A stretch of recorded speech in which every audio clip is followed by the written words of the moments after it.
I say this as a Holocaust survivor, that the genocide in Gaza is not happening in my name and in our name. The way that the Israeli government is using the memory of the Holocaust in order to justify what they are doing to the Gazans is a complete insult to the memory of the Holocaust. It's an outrage. When I saw the Israeli ambassador to the United Nations putting on a yellow star, it was stomach-turning. Somebody who had to wear a yellow star, like myself and my entire family, I'm insulted by that. What distinguishes the Jewish Holocaust is its industrial scale and industrial methods being applied. And what has been happening to Gaza is similar in that the scale of the bombing and the indiscriminate nature of the bombing, the complete lack of care about children and women being the majority of the victims,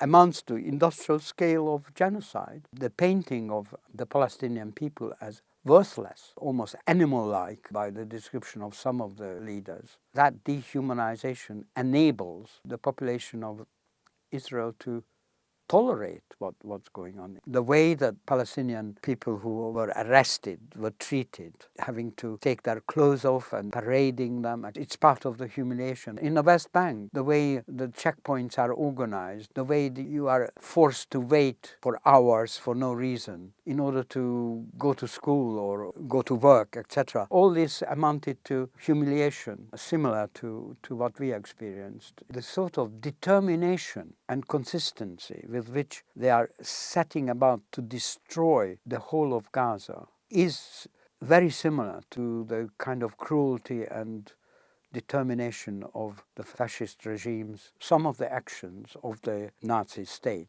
in dehumanizing and completely cruel large-scale killings, etc. If it is repeated, I don't see why you couldn't make the parallel. It can only be helpful in understanding what's going on to make the parallel. I don't think there should be any taboo against that. I think I particularly find painful to see the children, because I remember after the war, we played in the ruins like they do now, but particularly their losses, to suddenly lose parents and siblings and so on. There was a boy in the same rescue homes where I was. He was traveling on a tram with his parents. This boy moved to the front to stand behind the tram driver because he was interested in how he was working the levers and so on. At the next stop, an Arrow Cross raiding party came on and asked for papers. And the parents were identified as Jews and arrested straight away. The son was separated at the front, and they had to make an immediate decision whether to say something to him and involve him or let him perhaps escape the net. And that's what they decided. So they were taken down from the tram and sent to Auschwitz. They never said goodbye to their son, and they perished in Auschwitz. So that was the end of the family.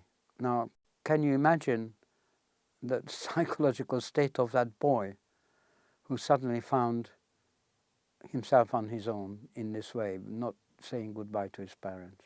And I think this kind of thing, this separation, and the sense of complete inability to intervene or in any way exert any kind of positive influence on events, this kind of separation and destruction of families in this manner is again something that repeats in Gaza now, I think.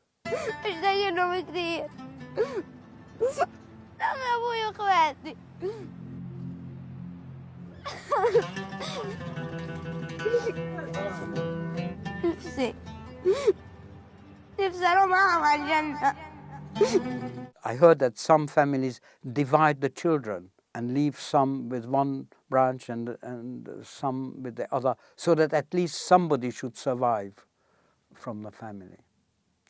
There's an echo of the same experience.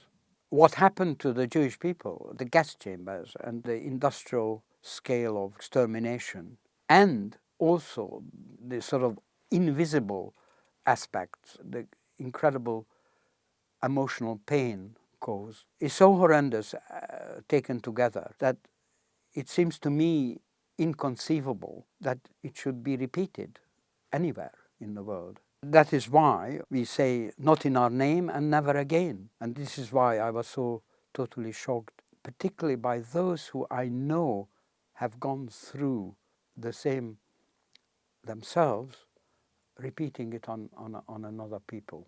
I take as an extreme example one of my cousins, a late cousin, she died some years ago, who was a young girl taken to Auschwitz from Transylvania. Because she was young and strong, she was put to work, and she worked in a warehouse sorting clothes.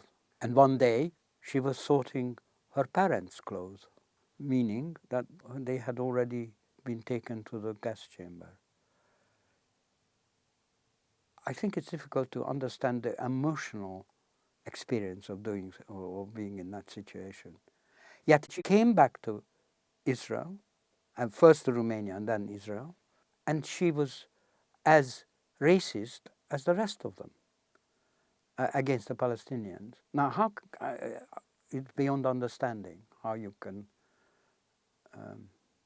do that, and with the background that she had. I think this is to do with the extreme propaganda and the dehumanization. Zionism was a very unfortunate and sad development for the Jewish people.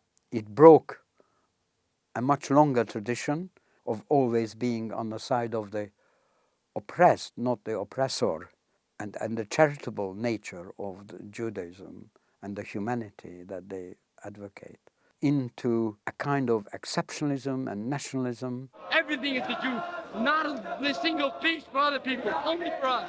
And in practical terms, impossible project of taking over another people's country, which led to all the troubles that followed. Also, I agree with my cousin, late cousin, a very bright guy, who said, well, if we claim that there is a people who tend to be the victims of other people's discrimination, etc., then the last thing you want to do is to collect them up into one place as a target.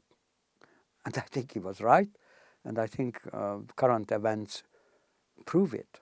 Zionism started to proclaim that the only safe place for Jews is in Israel, and what we are seeing today is the worst, the most dangerous place for Jews is Israel. Quite a number of my family from Romania ended up in Israel. So when I visited them, that was my first brush with Zionism, I was completely shocked how, despite their experiences during the Holocaust, they were racist, basically, against the Palestinians, and couldn't understand it. And I can't understand it to this day fully, how that could happen. But they were. There's no denying it.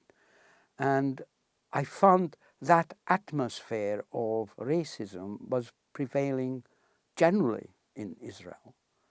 And I turned strongly against that. Later on, I saw the repeated brutality of action against Palestinians, and it became more and more horrifying, and the very cruel attack on Gaza was the ultimate. And the use of the Holocaust background as a cover for all this was just unbearable. I mean, it was criminal, I felt. And this is when I became more active in trying to protest. Today's marches are having a very hopeful aspect. It is so large, so persistent, so global, that eventually the Western leadership, which are trying to deny what is actually going on, will be forced to face up to it. And I think we are not far from that. There was no parallel to that in the Jewish Holocaust experience. In fact, there was great abandonment. There were some, very few, very brave people who risked everything to be on the right side of history and to rescue as much as possible. But the majority of people were too afraid and looked the other way. I find it completely incomprehensible, really, how you can do anything but totally condemn quite clear genocide. And anybody who doesn't do that, it will be revisited on him or her to look back on, to be on the wrong side of history and seriously guilty. And that goes for the UK government, to Keir Starmer and the shadow cabinet. And some of the church leaders, the chief rabbi, completely identifies with Israel and Zionism. I think it's important to stand up against this conflation that is propagated between Jewishness and Zionism. If you do not stand up and criticize it and divorce yourself from it, then it sort of besmirches all Jews, basically.